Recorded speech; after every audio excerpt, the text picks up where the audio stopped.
ಬಿಡೇನು. ಆ ಮಾತು ಹೇಳಿದ ನಲ್ಲ ತಾ ಹೇಳಿದ ನಲ್ಲವೇ. ನಾ ಕೈ ಬಿಡೇನು, ನಾ ಕೈ ಬಿಡೇನು. ಆ ಮಾತು ಹೇಳಿದ ನಲ್ಲ ತಾ ಹೇಳಿದ ನಲ್ಲವೇ. ಯೇಸು ಕೈ ಬಿಡನು ದೈನಂದಿನ ಸತ್ಯವೇದ ಅಧ್ಯಯನಕ್ಕೆ ನಿಮ್ಮೆಲ್ಲರನ್ನು ಆಹ್ವಾನಿಸ್ತೇನೆ. ಈ ದಿನ ನಾವು ಇನ್ನು ಈ ನಿಮ್ರೋದನು, ಬಾಬೇಲು ಇದರ ಬಗ್ಗೆ ಕೆಲವು ಪಾಠಗಳನ್ನ ನಾವು ಕಲಿತೀವಿ. ಬಾಬೆಲ್ ಗೋಪುರ ಕೇಳಿಸ್ಕೊಂಡಿದ್ದೀರಲ್ಲ. ಸೊ ಈಗ ಈ ಬಾಬೆಲ್ ಗೋಪುರ ಇಸ್ ನಥಿಂಗ್ ಬಟ್, ಒಂದು ಕಾಲದಲ್ಲಿ ಬಾಬೆಲ್ ಅನ್ನೋದು ಗೇಟ್ ಆಫ್ ಗಾಡ್ ಇತ್ತು, ದೇವರ ಕಡೆಗೆ ನಡೆಸುವಂತದ್ದಾಗಿರ್ಬೇಕಾಗಿತ್ತು. ಅದರಲ್ಲಿ ಮತ ಅನ್ನೋದು ಸೇರಬಾರ್ದು. ಓಕೆ, ಬರೀ ಕ್ರಮಗಳು ಅಷ್ಟೇ, ಅದರ ನೋ ರಿಲೇಶನ್ಶಿಪ್ ವಿತ್ ಗಾಡ್. ಇದನ್ನೇ ನಿಮ್ರೋದನು ಮಾಡಿದ್ದು ಆಗಿನ ಕಾಲದ ಜನರನ್ನ. ಅದಕ್ಕೆ ಅವನ ಬಗ್ಗೆ ಜನ ಹೇಳ್ತಾ ಇದ್ರು, ಅವನಂತ ವ್ಯಕ್ತಿ ಯಾರು? ನಮಗೆ ಜನ ಹೇಳಬಹುದು ನಿಮ್ಮಂತ ವ್ಯಕ್ತಿ ಯಾರಂತ, ಆದ್ರೆ ನಿಜವಾಗ್ಲೂ ನಿಮ್ಮಲ್ಲಿ ದೇವರಿದಾರ? ಜನರ ಹೆಸರಿಗಾಗಿ ಎದುರು ನೋಡ್ಬೇಡಿ. ಈಗ ಇಲ್ಲಿ ನೋಡ್ತೀವಿ, ಆ ದಿನಗಳಲ್ಲಿ ಅನೇಕರು ದುಷ್ಟ ಮೃಗಗಳಿಂದ ಕೊಲೆ ಮಾಡಲ್ಪಡ್ತಾ ಇದ್ರು. ಈ ದುಷ್ಟ ಮೃಗಗಳನ್ನ ಕೊಂದು ಅವುಗಳಿಂದ ಕಾಕಾನಿಮ್ ಎನ್ನುವವರು, ಆ ಜನಾಂಗದವರು ಜನರನ್ನ ರಕ್ಷಿಸ್ತಾ ಇದ್ರು. ಅವನು ಒಬ್ಬ ಭೂಲೋಕದ ರಾಜನಾದ ಅವನೇ ನಿಮ್ರೋದ್. ಕ್ರಿಸ್ತ ವಿರೋಧಿ ಸಹ ಭವಿಷ್ಯದಲ್ಲಿ ಹೀಗೆ ಮಾಡ್ತಾನೆ. ಯಾವುದೊಂದು ಕಷ್ಟದಿಂದ ಎಲ್ಲಾ ಜನರನ್ನ, ಯಾವುದೋ ಒಂದು ಕಷ್ಟ ಬರ್ತದೆ ಮುಂದೆ, ಅವಾಗ ಎಲ್ಲಾ ಜನರನ್ನ ಅವನು ರಕ್ಷಿಸ್ತಾನೆ. 666 ನೆನ್ಪಿಟ್ಕೊಳ್ಳಿ. ಹೀಗೆ ಜನರು ಅವನಿಗೆ ಮರ್ಯಾದೆಯನ್ನು ಕೊಟ್ಟು ದೊಡ್ಡ ಹೆಸರನ್ನ ಕೊಡ್ತಾರೆ. ನಿಮ್ರೋದನ ಹಾಗೆ ಮಾಡಿದ್ದು. ಜನರಿಗೆ ಏನೋ ಸಹಾಯ ಮಾಡ್ದ, ಎಲ್ಲರೂ ಅವನ ಕಡೆ ತಿರ್ಕೊಂಡ್ರು. ಜನರು ಅವನಿಗೆ ಮರ್ಯಾದೆಯನ್ನು ಕೊಟ್ಟು ದೊಡ್ಡ ಹೆಸರನ್ನು ಕೊಡ್ತಾರೆ. ಸುಳ್ಳು ಪ್ರವಾದಿಯ ಕುರಿತು ಇದನ್ನು ಓದ್ತೇವೆ. ಕಡೆ ದಿವಸಗಳಲ್ಲಿ ಮತ್ತು ರಾಜಕೀಯ ಮತ ಮತ್ತು ರಾಜಕೀಯ ಒಟ್ಟಾಗಿ ಸೇರ್ತದೆ. ಮತದಾರಿಗಳು ಮತದಾರಿಯನ್ನ ಹಿಡಿದರೆ ರಾಜಕೀಯ ವ್ಯಕ್ತಿಗಳಿಗೆ ಗೊತ್ತು ಅವರಿಗೆ ಮತ ಸಿಗ್ತದೆ, ಮಾತ್ರವಲ್ಲದೆ ಅವರಿಗೆ ವೋಟ್ ಸಿಗ್ತದೆ ಎಂಬುದಾಗಿ ಹೇಳಿ ಅವ್ರೇನ್ ಮಾಡ್ತಾರೆ, ಮತವನ್ನ ಎತ್ತಿ ಹಿಡಿಯುವಂತ ಜನರಾಗಿರ್ತಾರೆ. ಇದು ಕ್ರಿಸ್ತನ ಮೇಲೆ ಇರುವಂತ ನಂಬಿಕೆ ಇಲ್ಲ. ಯೇಸು ಮತ್ತು ಅಪೊಸ್ತಲರು ಯಾವಾಗಲೂ ಸಭೆಗೆ ಸೇವಕರಾಗಿದ್ದರು, ಬದಲಾಗಿ ಅವರು ಲೋಕದ ನಾಯಕರಾಗಿರ್ಲಿಲ್ಲ. ಯೇಸುವನ್ನ ರಾಜನಾಗಿ ಮಾಡಬೇಕಿರುವಾಗ ಯೇಸ್ವಾಮಿ ಓಡಿ ಹೋಗ್ತಾರೆ. ಇಲ್ಲಿ ಗಮನ ಇಡ್ರಿ, ನಾವು ಲೋಕದಲ್ಲಿ ಇದ್ದೀವಿ, ಲೋಕದಲ್ಲಿ ಅನೇಕ ಕೆಲಸ ಕಾರ್ಯಗಳು ದೇವರು ಕೊಟ್ಟಿದ್ದಾರೆ. ಆದ್ರೆ ನಾವು ಈ ಲೋಕದಲ್ಲಿ ಮಾಡುವಂತ ಯಾವುದೇ ಕೆಲಸ ಕಾರ್ಯಗಳಾಗಿರ್ಲಿ, ಅದರಲ್ಲಿ ಒಂದು ಭಾಗ ಯೇಸುವಿನ ರಾಜ್ಯವನ್ನ ನಾವು ಕಟ್ತಾ ಇರಬೇಕು. ಇಲ್ಲದೆ ಹೋದಲ್ಲಿ ಖಂಡಿತವಾಗಿ ನಮ್ಗೆ ಇರುವಂತದ್ದೆಲ್ಲ ವ್ಯರ್ಥವೇ ವ್ಯರ್ಥ. ಪ್ರಿಯ ದೇವರ ಮಕ್ಕಳೇ, ನಿಮ್ರೋದನ ಹಾಗೆ ನಾವು ಜನರ ಮುಂದೆ ಒಳ್ಳೆ ದೊಡ್ಡ ಹೆಸರನ್ನ ಪಡೆಯಕ್ಕೆ ಇದೀವ, ಅಥವಾ ನಾವು ದೇವರ ರಾಜ್ಯಕ್ಕಾಗಿ ದುಡಿದು ದೇವರ ರಾಜ್ಯಕ್ಕಾಗಿ ನಾವೇನಾದ್ರೂ ಮಾಡಿ ಯೇಸುವಿನಿಂದ ಒಳ್ಳೆ ಹೆಸರು ಪಡೆಯಕ್ಕೆ ನಾವಿದೀವ? ನಿಮ್ರೋದನ ಹಾಗೆ ಬರೀ ಲೋಕಕ್ಕಾಗಿ, ಲೋಕ ಪ್ರಸಿದ್ಧತೆಗಾಗಿ ನಾವಿದ್ರೆ ಕನ್ಫ್ಯೂಷನ್ ಉಂಟಾಗ್ತದೆ, ಗಲಿಬಿಲಿ. ಆದ್ರೆ ನಮಗೆ ಏನೂ ಇಲ್ಲದೆ ಹೋದ್ರು ನಮಗಿರುವಂತ ಕೆಲಸ ಕಾರ್ಯಗಳಲ್ಲಿ ನಾವು ಯೇಸುವಿನ ರಾಜ್ಯವನ್ನು ಕಟ್ತೀವ, ನಮಗೆ ಸಮಾಧಾನ ಇರ್ತದೆ. ಆ ರೀತಿಯೇ ನಿಮ್ಮ ಕುಟುಂಬಗಳಲ್ಲಿ ಸಮಾಧಾನ ಇರಲಿ. ನಾವೆಲ್ಲರೂ ದೇವರ ರಾಜ್ಯವನ್ನು ಕಟ್ಟೋಣ. ಕರ್ತನು ತಾನೇ ನಮ್ಮೆಲ್ಲರನ್ನ ಆಶೀರ್ವಾದ ಮಾಡಲಿ. ಆಮೇಲೆ ಪ್ರಾರ್ಥನೆ ಮಾಡೋಣವಾ? ನಮ್ಮನ್ನು ಬಹಳವಾಗಿ ಪ್ರೀತಿ ಮಾಡುವಂತ ನಮ್ಮ ಸ್ವರ್ಗೀಯ ತಂದೆ ಆದ ದೇವರೇ, ಹೌದು ಸ್ವಾಮಿ, ನಾವೆಲ್ಲರೂ ನಿನ್ನ ರಾಜ್ಯವನ್ನು ಕಟ್ಟಬೇಕಪ್ಪ. ದೇವರೇ, ಯಾವ್ಯಾವ ಕುಟುಂಬಗಳಲ್ಲಿ ಇವತ್ತು ಕನ್ಫ್ಯೂಷನ್ ಇದೆ ದೇವರೇ, ತಮ್ಮ ಹೆಸರು ಪ್ರಸಿದ್ಧಿಗೆ ಬರುವುದಲ್ಲ, ಯೇಸುವಿನ ಹೆಸರನ್ನ ಪ್ರಸಿದ್ಧತೆಗಾಗಿ ಜೀವಿಸುವಾಗ ಎಲ್ಲರೂ ಕೃಪೆ ಕೊಡು. ಆ ರೀತಿನೇ ಮಾಡ್ತಿರೋದಕ್ಕಾಗಿ ಸ್ತೋತ್ರ, ಸ್ತುತಿ, ಘನ, ಮಾನ, ಮಹಿಮೆ ನೀವು ಒಬ್ಬರೇ ಹೊಂದಿಕೊಡ್ರಿ ಸ್ವಾಮಿ. ಯೇಸುವಿನ ಹೆಸರಿನಲ್ಲಿ ಪ್ರಾರ್ಥಿಸ್ತೇವೆ ದೇವರೇ, ಆಮೇನ್.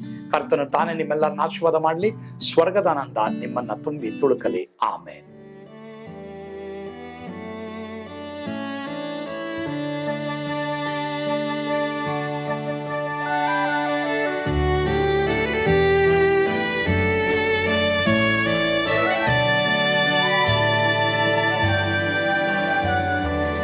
ಓ ಎಂತ ಅದ್ಭುತವಾದ ದಿನ, ನಾನೆಂದಿಗೂ ಮರೆಯೇನು. ಪಾಪಂಧಕಾರದೊಳ್ ಅಲೆದೇನ, ರಕ್ಷಕನ ಕಂಡೇನು. ಕೋಮಲ ಕರುಣೆಯುಳ್ಳ ಯೇಸು ಎನ್ ಕೊರತೆ ನೀಗಿದ. ಕತ್ತಲೆ ಹೋಯಿತು, ಜ್ಯೋತಿಯು ಮೂಡಿತು, ನಾನೀಗ ಧನ್ಯನಾದೆ. ಸ್ವರ್ಗದ ನಂದ ಎನ್ನಾತ್ಮ ತುಂಬಿತು, ಶಿಲುಬೆನಾಗ ಎನ್ ಸ್ವಸ್ಥ ಕೈದನು. ಎನ್ ಪಾಪ ತೋಳೆದ, ಈರುಳ ದಿನಕ್ಕೆ ತಿರುಗಿದ. ಸ್ವರ್ಗದ ನಂದ ಎನ್ನಾತ್ಮ ತುಂಬಿತು.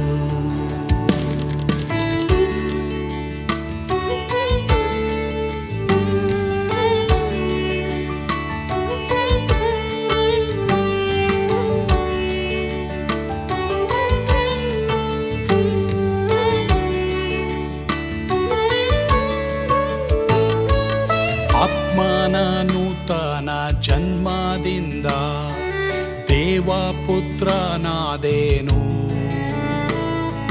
ನೀತಿ ನಿರ್ಣಯವ ಹೊಂದಿದೇನು, ಭಾಗ್ಯವಂತನಾದೇನು. ಪಾಪಾತ್ಮನಾಗಿ ನಾ ಬಂದಾಗಲೇ ಆಶೀರ್ವಾದ ಸಿಕ್ಕಿತು. ಕೃಪೆಯ ಮೂಲವೇ ರಕ್ಷಣೆ ಹೊಂದಿದೆ, ಸುನಾಮ ಕೊಂಡಾಡುವೆ. ಸ್ವರ್ಗದ ನಂದ ಎನ್ನಾತ್ಮ ತುಂಬಿತು, ಶಿಲುಬೆನಾಗ ಎನ್ ಸ್ವಸ್ಥ ಕೈದನು. ಎನ್ ಪಾಪ ತೋಳೆದ, ಈರುಳ ದಿನಕ್ಕೆ ತಿರುಗಿದ. ಸ್ವರ್ಗದ ನಂದ ಎನ್ನಾತ್ಮ ತುಂಬಿತು.